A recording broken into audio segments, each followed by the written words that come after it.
ولد في مدينة محاصرة، ولكنه اختار أن يعيش حياة أوسع من كل الحصون.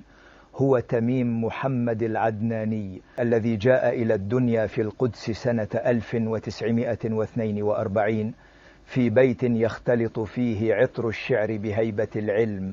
جده من ولاة القدس القدماء ووالده شاعر، أما هو فاختار من صغره طريقا آخر، طريق الدين والموقف والقلب الذي يحمل هما يكبر معه. تربى على يد العالم الجليل عبد الفتاح أبي غدة، ونمت فيه معالم التقوى والثبات.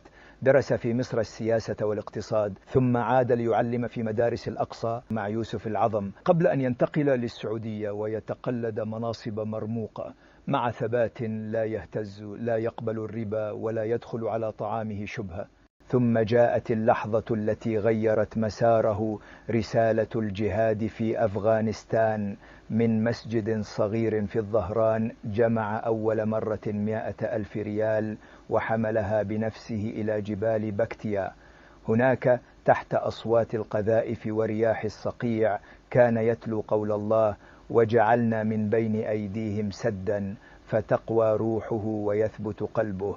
في زياراته التالية جمع ملايين، ورفض أن يسلم المال لجهة رسمية قائلا: عاهدت المتبرعين أن أسلمه بنفسي.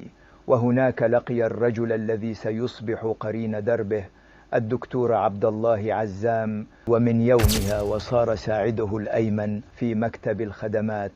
وعرفته أنا في تلك السنين ونحن نتردد إلى بيشاور لنرى المخيمات والمشافي والجباهات. لم أره يمل ولا يتأفف ولا يشكو. كان يحمل الأدوية ويربط على أكتاف الصغار، ويقتسم الطعام مع النازحين، ويدبر لكل سائل ما يستطيعه.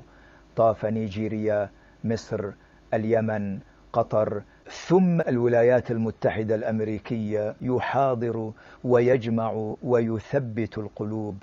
وحين دخلت الملاريا جسده وضعف قلبه لم يتوقف، بل قال لعزام: لن أعود إلا وقد نقص وزني لأقاتل بنفسي. وفي سبتمبر 1989 في فلوريدا توقف قلبه المتعب فارتاح الجسد وبقي الأثر. نقلت جنازته إلى بيشاور، واصطف الجند والقادة على طرفي الطريق في مشهد يشبه صدى الرحلة كلها. هذا هو تميم محمد العدناني، رجل آمن فصدق فبذل فترك في القلوب ما لا تمحوه السنون.